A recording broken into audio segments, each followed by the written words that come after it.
și David prin credință să luptăm cu Goliat, care zilnic ne amenință și e foarte supărat.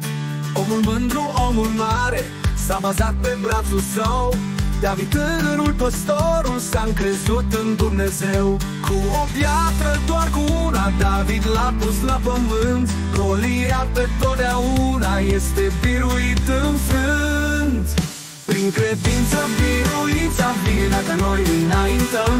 Ca și David vom învinge când pe Domnul îl chemăm. În numele Lui cel mare noi la luptă să pornim. Fraților din adunare, căci prin Domnul biruim.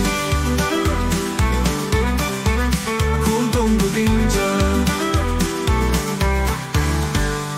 Omul mândru, omul mare, s-a bazat pe brațul său. David, tânărul păstorul, s-a încrezut în Dumnezeu. Omul mândru, omul mare, s-a bazat pe brațul său. David, tânărul păstorul, s-a încrezut în Dumnezeu. Cu o piatră, doar cu una, David l-a pus la pământ. Goliat pe totdeauna este biruit înfrânt. Prin credință biruința vine dacă noi înaintăm. Ca și David vom învinge când pe Domnul îl chemăm. În numele Lui cel mare noi la luptă să pornim. Fraților din adunare, căci prin Domnul biruim. O, numele cu Domnul vinge. În numele Lui cel mare noi la luptă să pornim.